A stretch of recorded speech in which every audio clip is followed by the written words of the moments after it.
To introduce our next session, please welcome Helen Roberts, Program Manager for the Carolina Hunger Initiative.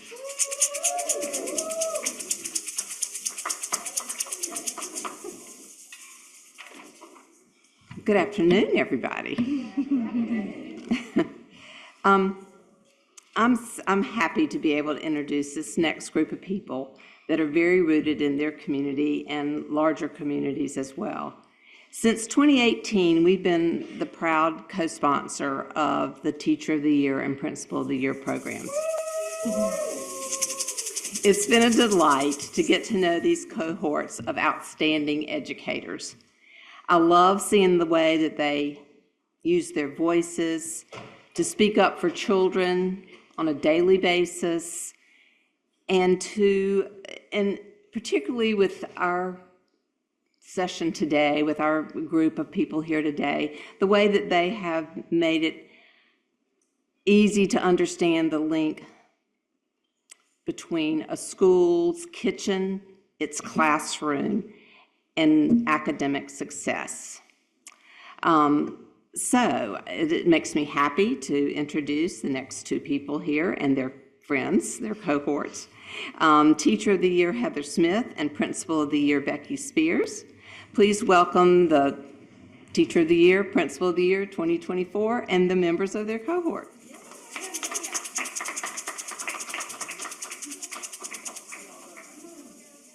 How many cheers, guys? Yes, question.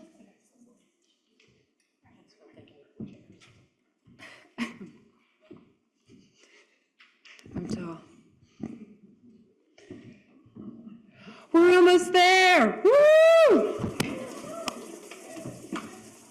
So while they are getting settled, I do want to start by thanking the Carolina Hunger Initiative for this amazing event. Can we hear it for them and this incredible event? But not only that, I want to thank them for being a sponsor for the Teacher of the Year and the Principal of the Year programs, because thanks, yeah. We wouldn't be able to do what we do to be able to share this news across the state if it weren't for their partnership, and they are truly an inspiration to our community. So I just want to say thank you. Good afternoon. My name is Heather Smith, and I'm the 2024 Burroughs Welcome Fund North Carolina Teacher of the Year. And it is truly inspiring to see so many dedicated individuals gathered here today, united by a shared passion, ensuring that every child in North Carolina has the nourishment they need to thrive. We're here under the powerful theme, Rooted in Community, a theme that speaks to the very heart of the mission of how together we can cultivate a brighter future for our children. Now, when we talk about feeding our children, we're not just talking about providing meals. We're talking about nurturing their potential, fueling their dreams, and building the foundation for a lifetime of success. Think about it. A hungry child struggles to focus, to learn, to engage. The potential may sometimes be dimmed, and their opportunities are limited. This conference isn't just about addressing the immediate need for food. It's about recognizing that we are feeding them with so much more, with hope, the opportunity, and with the support of a caring community.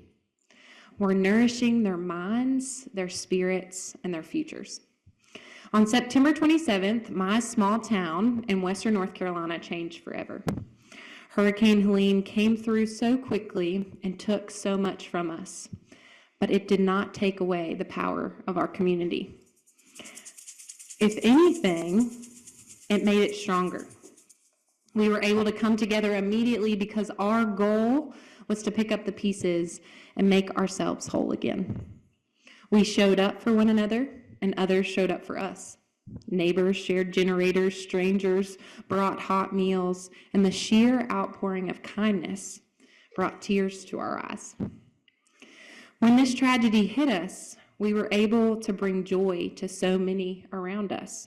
At that point, it wasn't about the individual, it was about the collective. The sense of community that I feel for Waynesville, North Carolina, is the same feeling that I have for each one of these individuals on stage.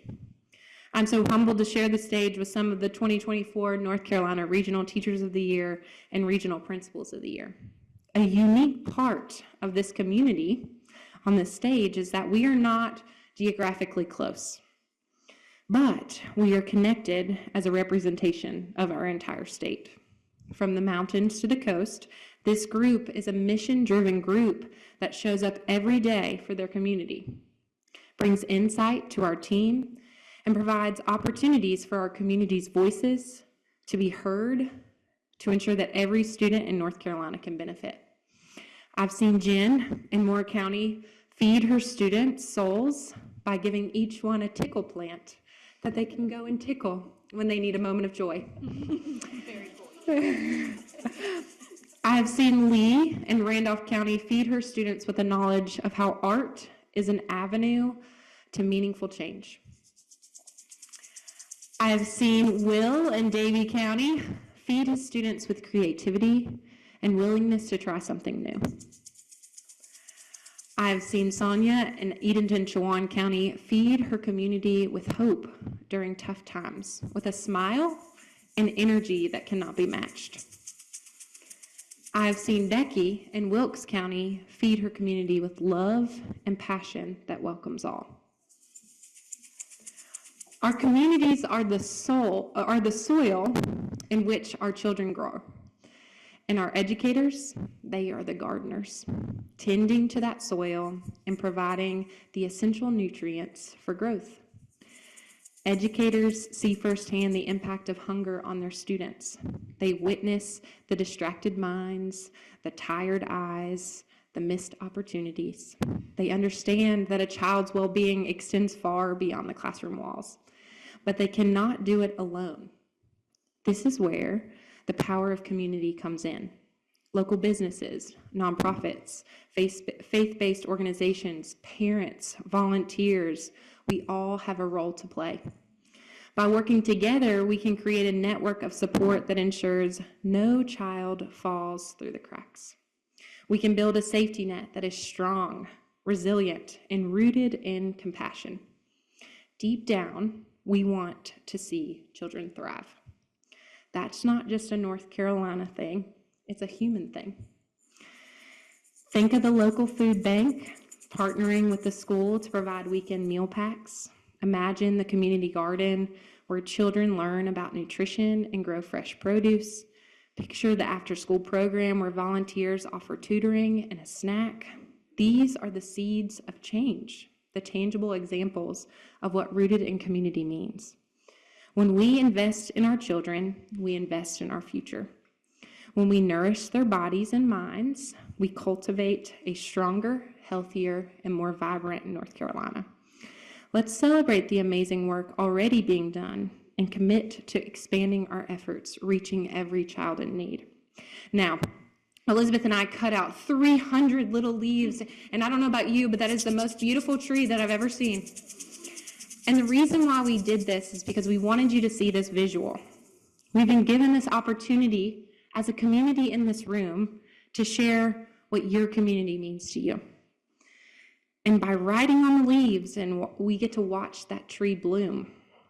This wonderful group of educators on this stage are about to share with you about their community as well. You'll see the pictures of what their community means to you and the representation. We're also wearing like our school shirts or our North Carolina shirts. Lee is an artist, so she only wears black. I'm just kidding.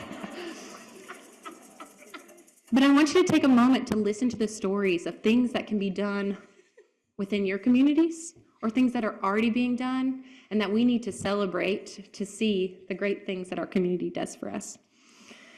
They will share in sections just like the colors of the leaves, how the community has supported them, how they have supported or given back to their community.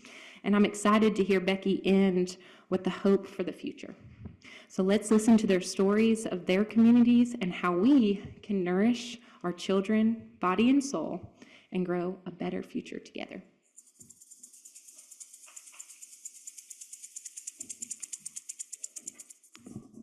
Google the Tickle Me plant. It's really cool.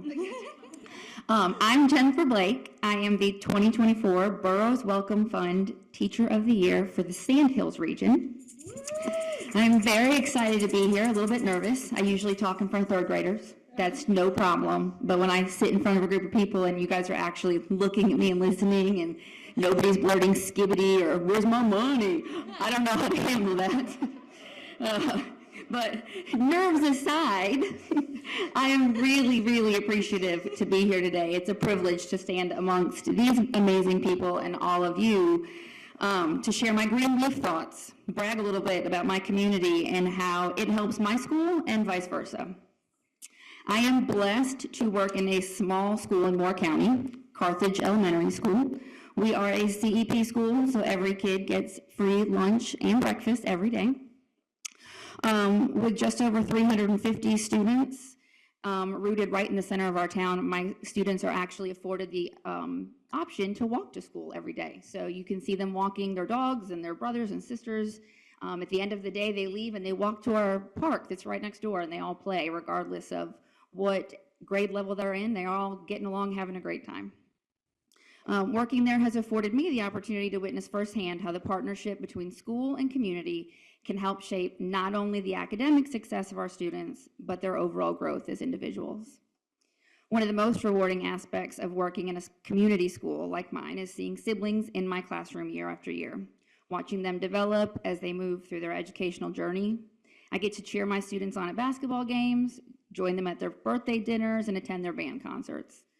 I get to be a part of their family. As they grow, I grow my influence well beyond the year that my students sit in my classroom.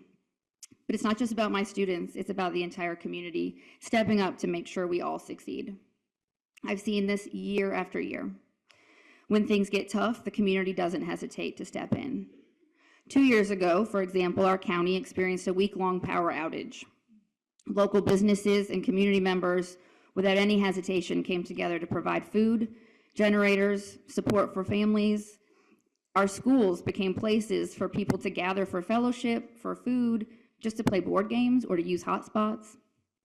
Even beyond that, over the years, I've seen neighbors volunteer to spread mulch on our playground, paint classrooms, plant trees, and this year we installed our first little community library, making our campus not only a place of learning, but a beautiful, welcoming environment that we can truly say we are all a part of.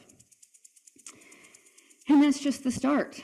Every year, my community connects with my students in ways that help bring what I teach to life. My school is lucky to have local organizations like our post office, our police department, our local banks, working with us to show our students the real-world connections to the subjects that we are learning.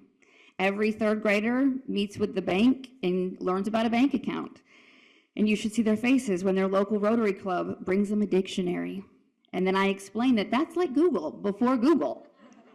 They walk around with these big, heavy books determined they're going to read it from cover to cover.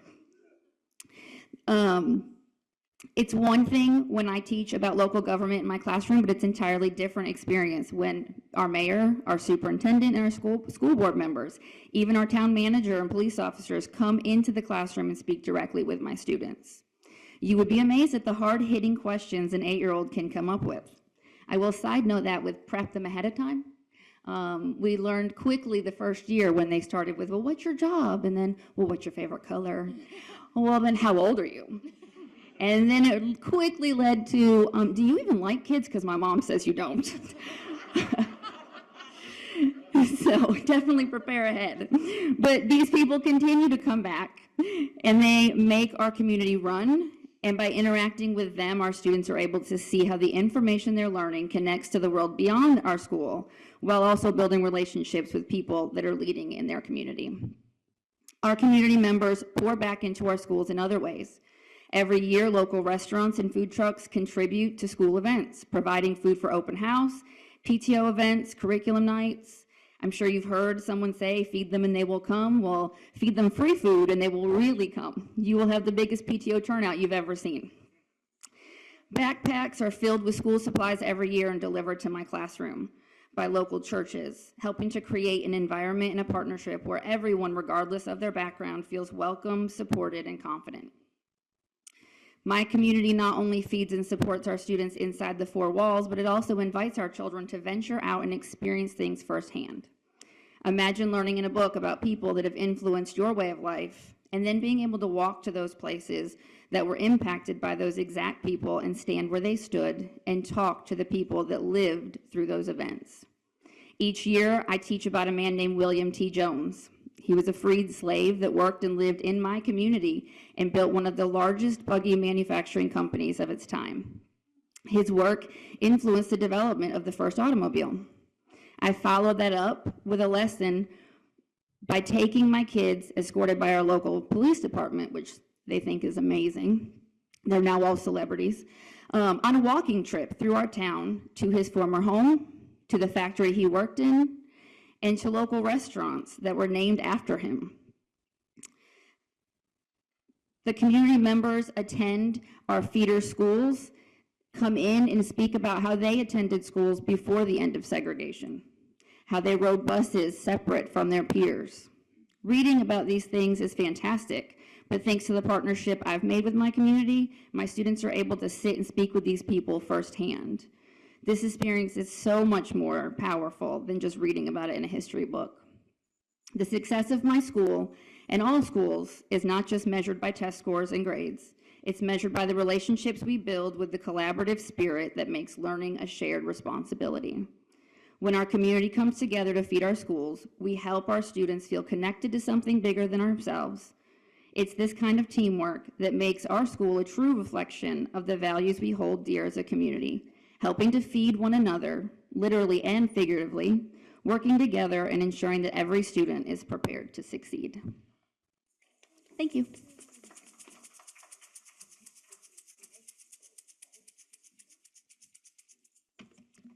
Well, good afternoon. I am Sonia Reinhardt. I am the Wells Fargo 2024 Wells Fargo Northeast Regional Principal of the Year, and a great team to be with right here. I am excited to be with you when we're talking about rooted in community. I am a product of my community.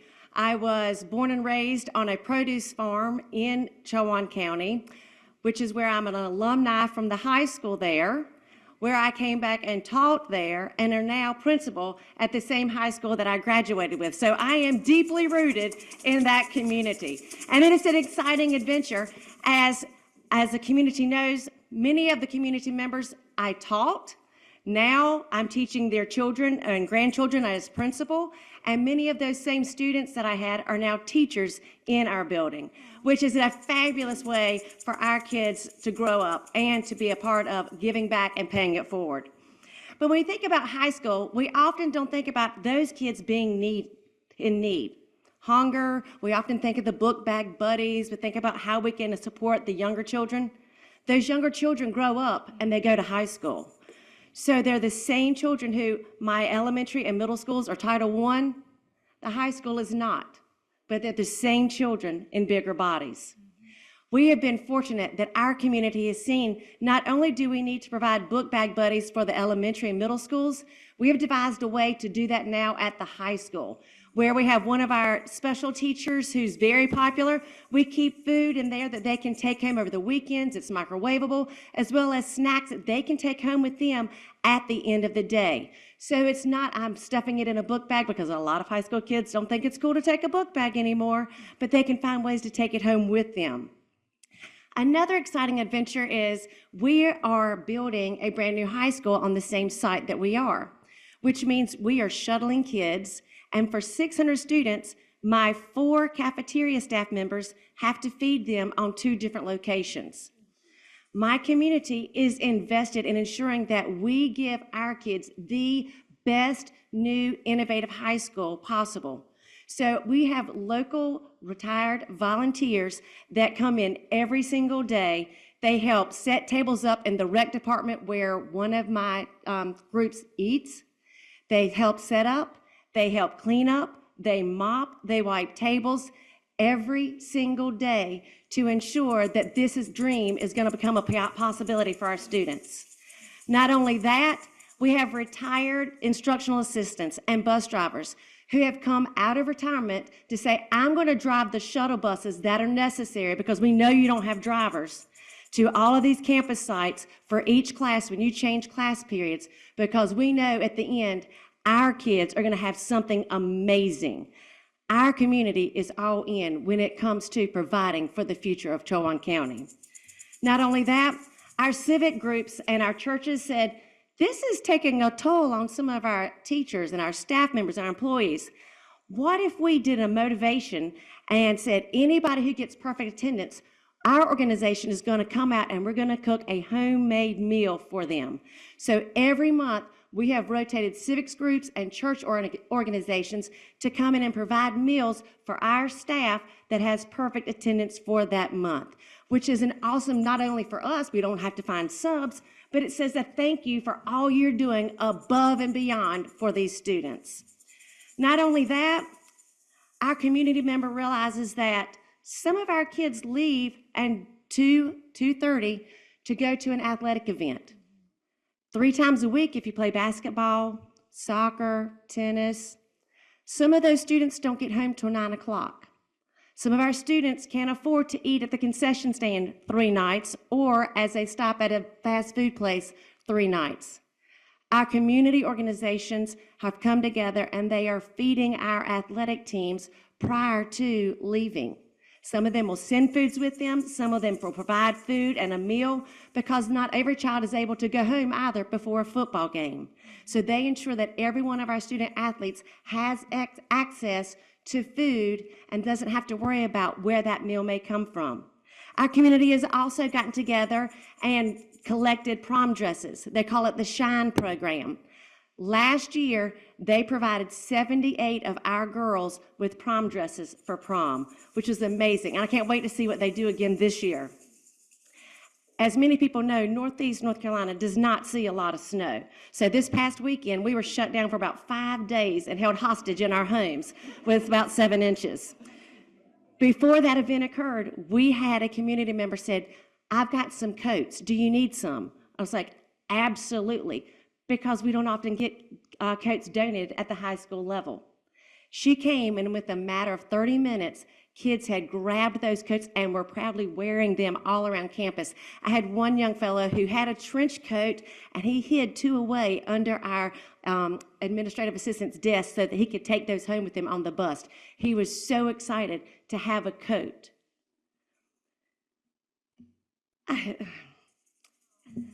It's an amazing community that looks out for kids.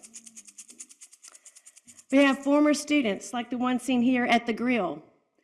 He took the road less traveled, has a record, but has come back and didn't let that define him. He is now an entrepreneur in our community, and he brings that grill out to host tailgates, kickball tournaments. He feeds our students for any after-school activity to show them what can be done and change your life. He does it for our PBIS initiatives and our movie nights. We have over 26 students in CTE internships right now with our Work Local campaign, helping to ensure that our students know whether you choose to go straight into the workforce, your 2-year degree, your credentials, or 4-year, we are providing you with opportunities right here. Our businesses are opening up their doors to allow experiences for our students to know what the job market may look like for them. And to capitalize it off, our global initiative. We've had a partnership since about 2012 with the Danish School. Since that time, we've evolved into a community beyond our community because we're preparing our students for the world community. Through a meal where, the best meal we can have is a pig picking, we were able to have students come together. Our community opens their homes as almost hostels for students to come and to stay, welcomes them with our food. We have a meal together with our community, and after that, our kids play games, whether it's baseball, kickball, soccer, and you get to see over a meal, the barriers are broken down from language to culture, opening up those community gates. Our community provides, and your community can too.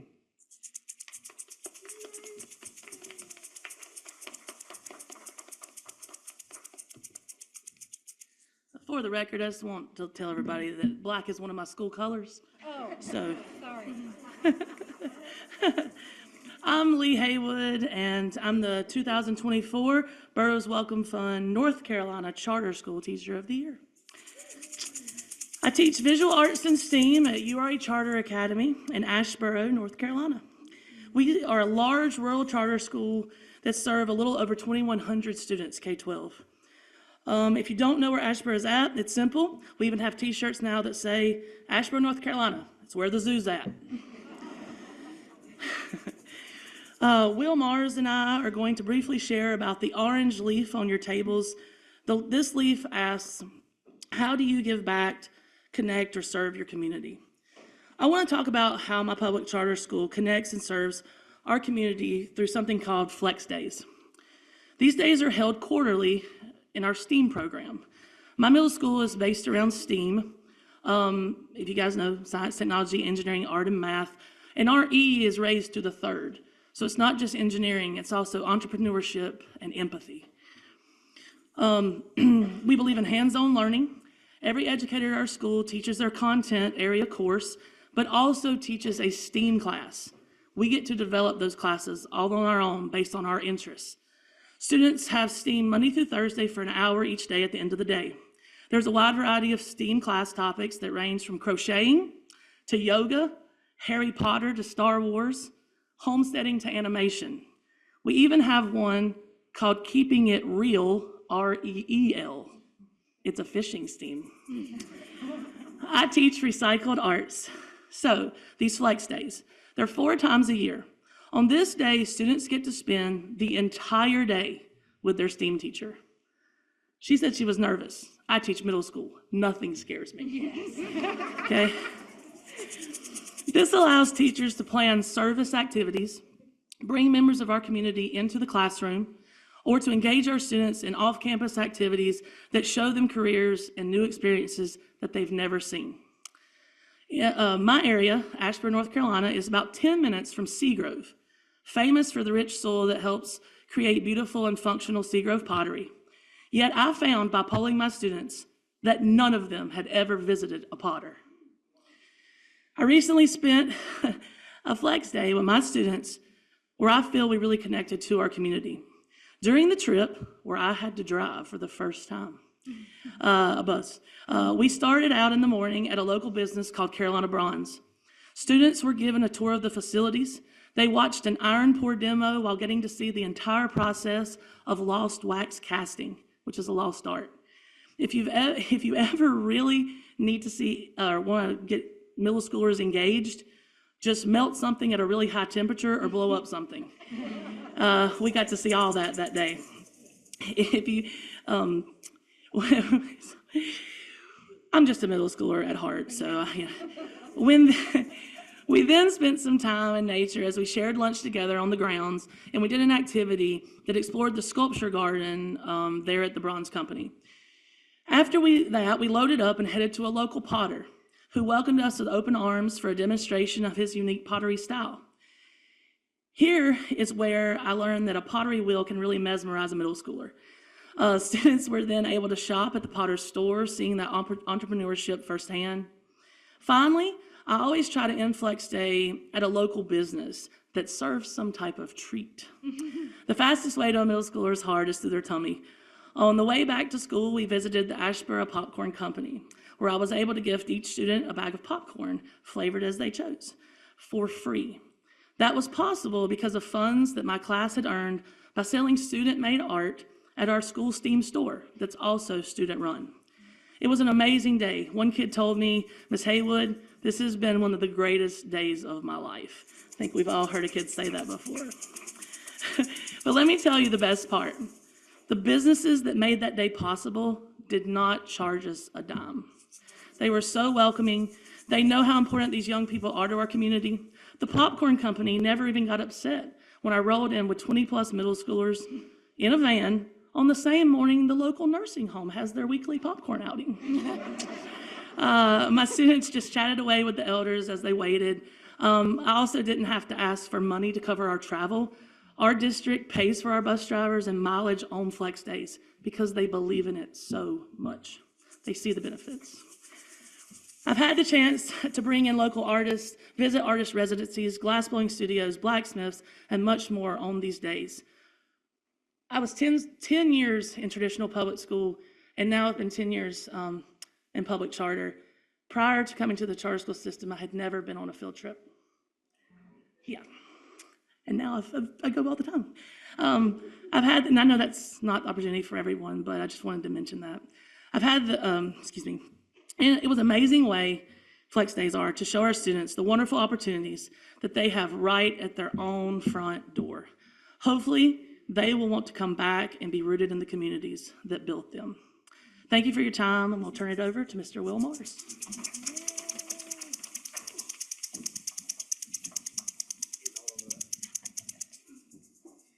Good afternoon. My name is Will Mars. I'm a drafting engineering teacher at Davie County High School in Mocksville, North Carolina, a little town right outside of Winston-Salem. That's how I tell everybody where I'm from, as we reference the larger city. But I'm the 2024 Burroughs Welcome Fund NC Regional Teacher of the Year for the Piedmont Triad. So it's one of those things where you're probably saying, well, this guy's at the wrong conference. Being a drafting teacher, and I'm just blessed to be a part of this cohort right up here, and it's always empowering and really inspiring to be around these people here beside me. So thank you for the introductions, and this journey has been really awesome. It has been a really cool chance to tell my story and talk about my community. And so, like Lee said, I was part of the Orange Leaves, which is how do we give back to the community. And so the way that I've chosen to do that and to speak about that is through my lens, which I see education. I'm a lateral entry teacher. I'm not from a formal education background. I actually went to NC State, school down the road, studied product design, and came back to being a teacher after a couple years in the workforce. But so thankful to do so. And so when I'm talking about how do we give back to our community, I look at it through, one, my high school, which I represent, and two, my career and technical education program, which I'm super proud to be a part of, and which is probably also something my cohort is tired of hearing about. So let's talk about this one. So the first one, this one is the Hunger Fighters. This is an initiative that we have actually had for multiple years, 10 plus years, and this was an initiative when I was a student in high school, and it wasn't under the same name. It's been formalized now, but this is something I was able to be a part of growing up, and I'm so blessed to have a mother and father that allowed me to do so. What this is, it's a food assistance program, but it is something that is taking care of the students with our community, not only our high school, but our elementary schools as well. And so the way that this happens, this is an application. It's a referral process from either a student. They can come and ask for food assistance. It could be a school counselor. It could be a teacher that sees a need, reaches out to that school counselor or reaches out to the Hunger Fighters. And it's through that application process that we go through and do a number of different things. One, it's a screening process that addresses the food needs of the students. So if there's any kind of dietary restrictions, food preferences, they look at so much more than just giving the student the food. They actually look at the home life. So does that student have means of cooking the food? Does that student have means of preparing the food?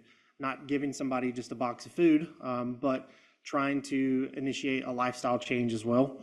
And so with that, it's also something that with the food and the assistance that goes to the student, we're looking at giving recipes to the students. So those accompany the food items as well, that we're hopefully developing healthy habits. So again, more teaching a man to fish rather than just giving them the fish. And so this year, just some statistics for the Davie County High School Hunger Fighters. We have served 87 families with food, which is pretty massive for a one high school county and a one high school district. So not only have the students received food assistance, they have also received means of how to prepare and store the food. So that could be a refrigerator in some instances, that could be a crock pot, a hot plate. There's a number of different things that we've done and given to these families. And so the way that this happens, this is through a lot of different things. We've got grants that we've written, private donors in the community. Like I said, we are a one high school district, and so we have a really tight-knit community that supports our own. And we've also got different things such as community industry partners.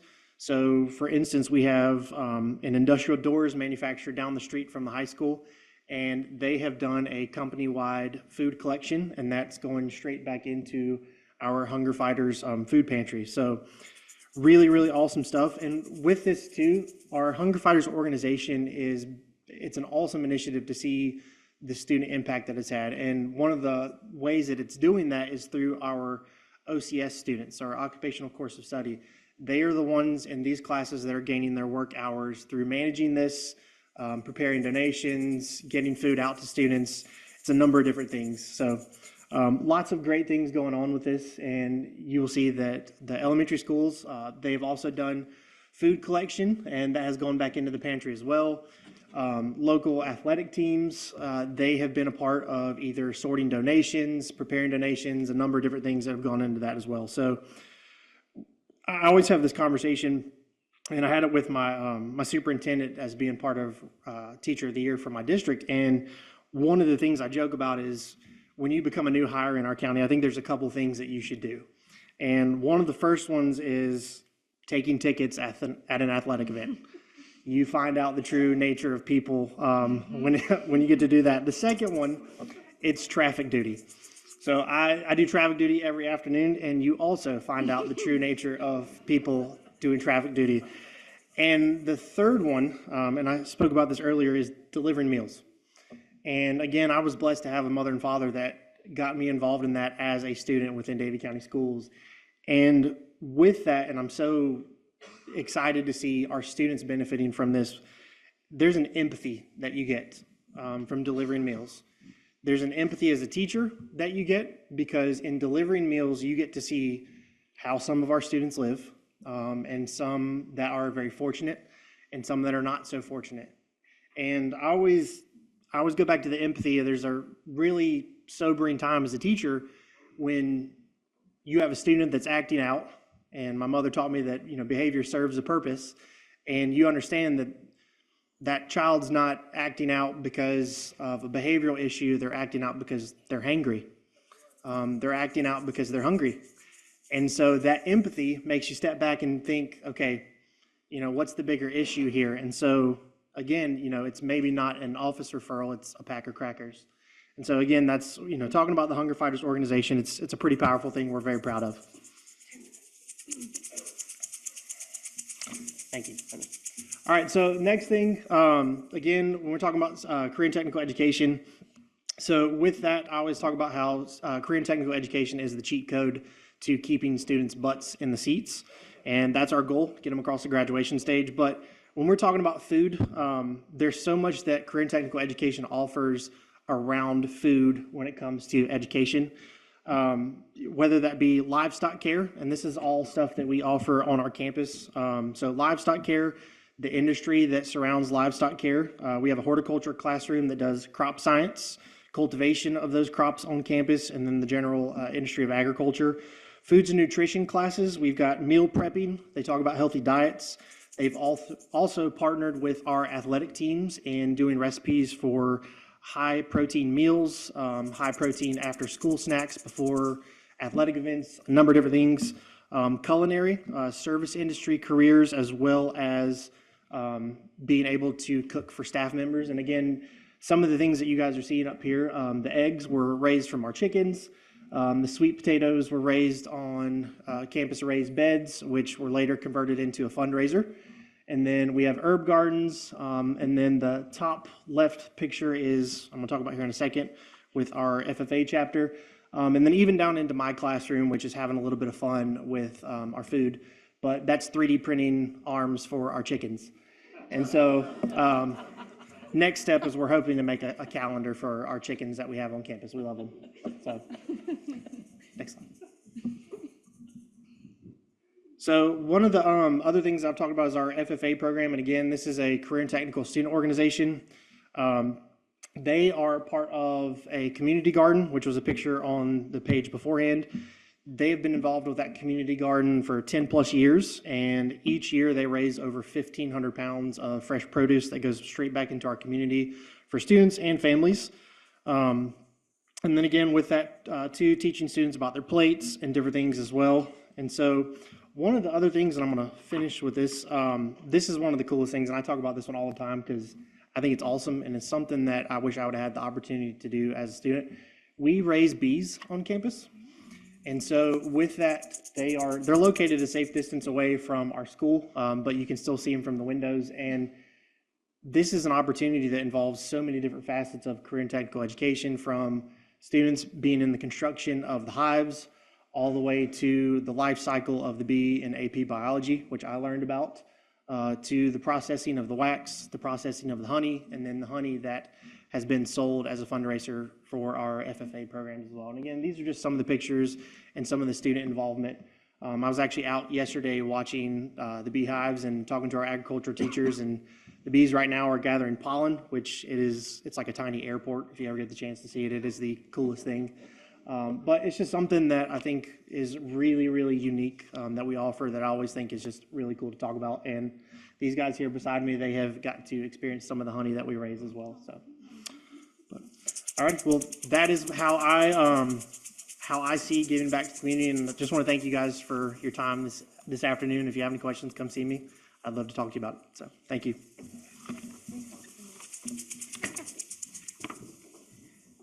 Well, Will, you are right. You can tell a lot about the true nature of people taking tickets and running a car line. You can also tell a lot about the true nature of people when they've had 3 meals, lots of entertainment, and a packed full agenda. So can we lift our eggs and shake it for everybody who stuck it out to be here this afternoon? I hope that you have enjoyed the stories of these fine educators on the stage. We're moving now into the hope phase. And when I think about hope, I once learned an acronym of hearing other people's experiences.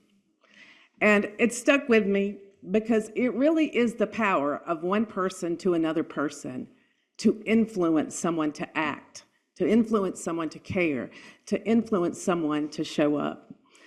My name is Becky Spears, and I'm the 2024 Wells Fargo, North Carolina Principal of the Year. Thank you. I'm also the proud principal of Wilkesboro Elementary School in Wilkesboro in the Northwest region. And I'm also the proud 30th year educator standing up here. So my roots are really deep, really, really deep. But they're really deep in community too. I grew up in McGrady, which is a part of Wilkes County that's very rural. And the community that I grew up in was small, where everyone knew everyone. And you knew the people in your class, you knew the people at church, everyone knew everybody's business in a way that could have been bad. But instead, the school that I went to helped us see what we needed. And they made sure, from the bus driver to the custodian to your classroom teacher, that every child in our community was looked after and cared for. I learned early on that if you've got one cookie and your friend sitting beside you doesn't have one, break it in half, and then you each have one. I took for granted that as a child. I figured all kids lived that experience. But what I've learned to realize after 30 years in education is that what I really learned as a young child was about humanity, that all people have value and we are alike in way more ways than we are different. I actually got to return to the school that I grew up in 2014 as an administrator. And at that time, the community had changed dramatically. Many industries had left Wilkes County. And so some of the factories that were there that were the stable of employment for families were gone. We were a high needs Title I school, and it was a very different place than I had been as a child. I was fortunate, though, to have the right kind of coach as my principal. His name's Richie Cornett. And he knew the same thing I knew, that humanity is what is important for every child, and that every single child there was just as important as our own children at home. He taught me early on that one of my jobs as an assistant principal was to make sure to check the food pantry to make sure it was stocked. We have one of those open free food pantries where people can take things in. And part of what we did each week was work with a local grocer to supplement when things were low. I learned a lot watching that food pantry fill up and empty out that year. A lot about our students, a lot about our families. He also taught me a strategy called the HALT strategy. And it's, if you ever go to a kid and they're screaming, kicking, not wanting to do something, you need to halt and say, are they hungry? Are they angry? Are they lonely? Are they tired? Or maybe are they sick? Most often, they are hungry. And so that's when I learned that the real superpower in an administrator's desk is a peanut butter cracker and also an allergen-free choice. That legacy, though, kept with me when I came back to Wilkesboro Elementary School. And this is my beautiful, beautiful school community. I love them. Aren't they great? So we've got 425 students, about 75 staff members, and we come together every day to give our community and its children the best of what childhood has to offer. And you can see from our picture there, to me, school is about belonging.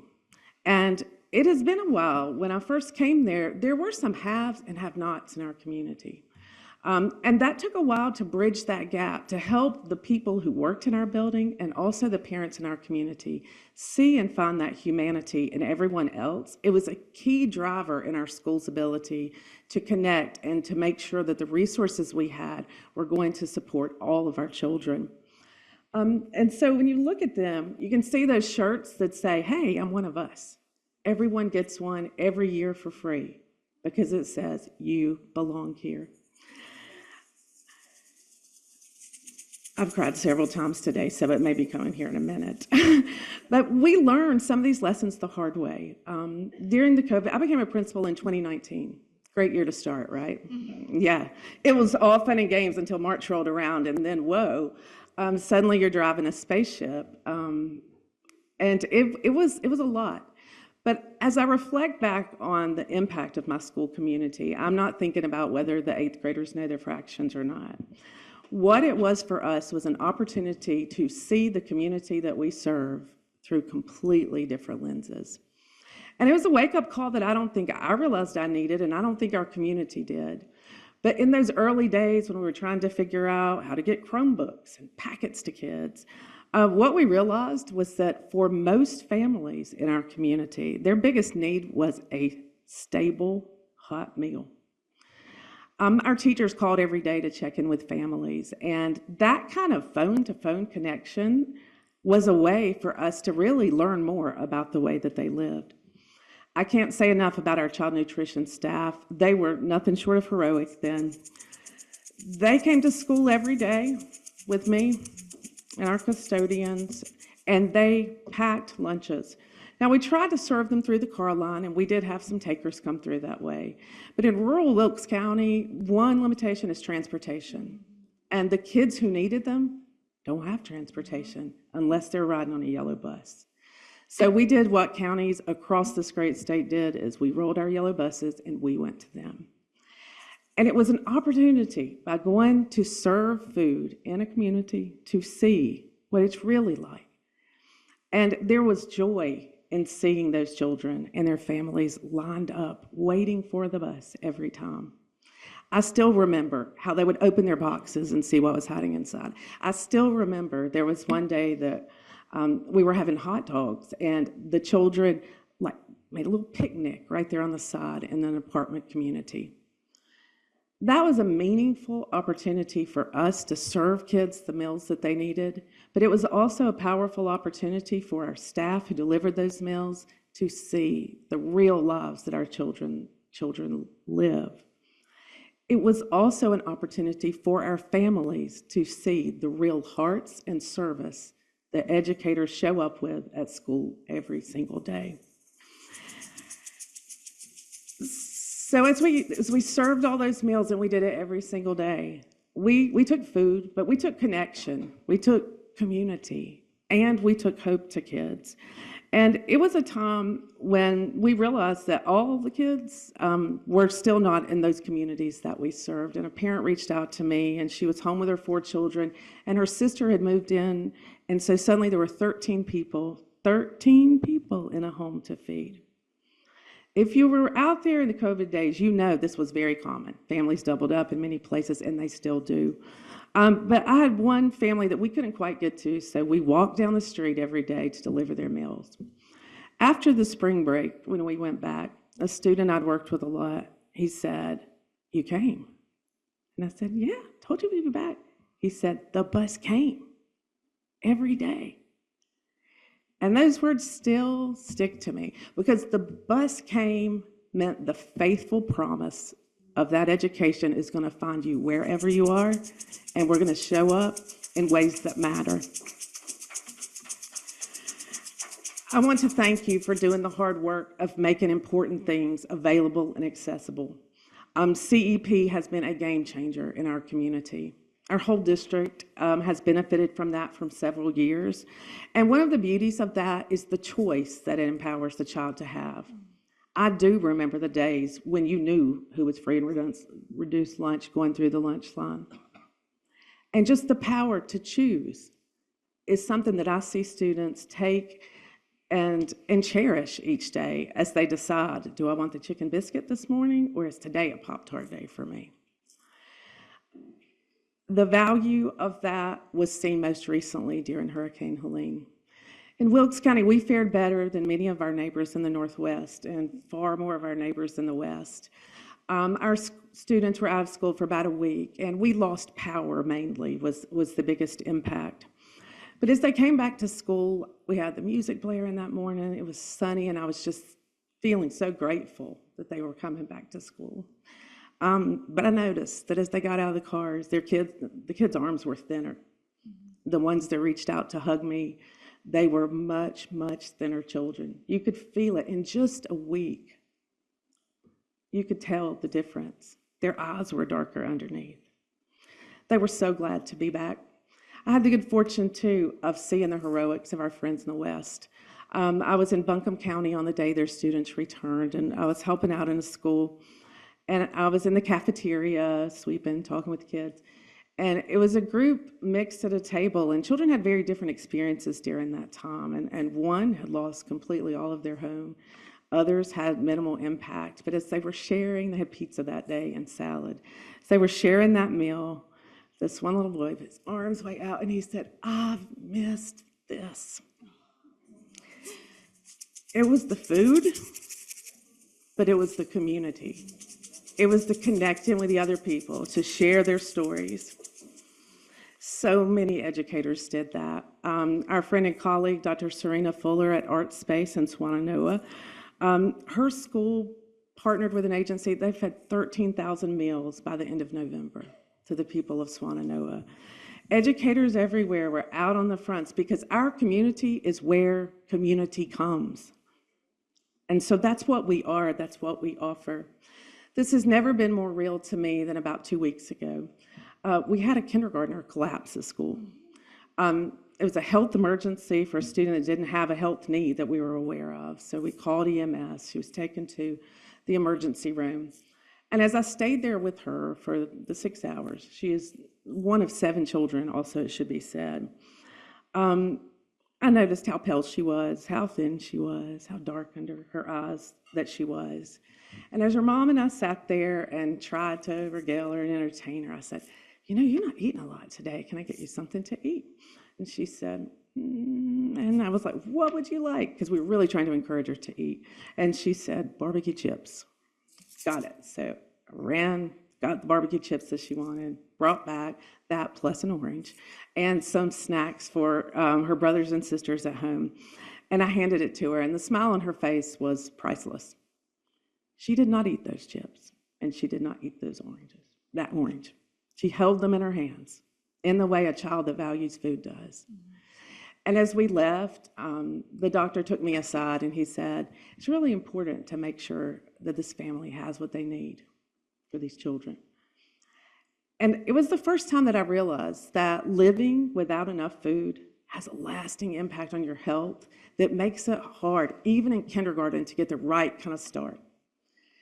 So I cherish all the times we've shared, and I am grateful for you for being here. Thank you to the child nutrition workers, to the people who make magic logistics move. to the DPI administrators who makes policy that move. It's a privilege to be an educator, and part of that is also a promise. That promise doesn't come from us, it comes from the North Carolina Constitution. So when we say every North Carolina citizen is promised that excellent, high-quality public education, that starts with their meals. So Heather, you said earlier that we're all gardeners, and I think we are. And to plant a garden is certainly to believe in tomorrow. But planting it is not enough. We've got to tend it, we've got to water it, and it takes way more than just the educators at school. I want to encourage you to take action. The things that keep principals up at night, school safety, but one thing right now is feeding our kids. And as we think about the garden that we're planting in, a hardy, rich, great soil for growing things. But it's time for us to share the stories with the people who make the decisions. Educators, by nature, we keep our little lights over here and maybe show them to the kids, but maybe not everybody else. But the realities that we experience and that you experience in your work are not known by our legislators. They are not known by our media. And so I encourage you, and we ask you to be our partners in this work, to share your story, even if it's just telling the person at your table, to invite your local leaders, to invite your General Assembly members to visit your school. I encourage you to join the listserv that's provided by Carolina Hunger Initiative, because you can follow the policy as it is happening, and it is happening now. We can't wait too late, but there are people out there telling the story, and it is our job to get it to the people so that they can tell their elected officials the things that matter for their children. So I want to thank you for being here today and sharing in this important work for us. We believe in that promise, and we know that you're our partners. So as someone in the last group said, let's get started.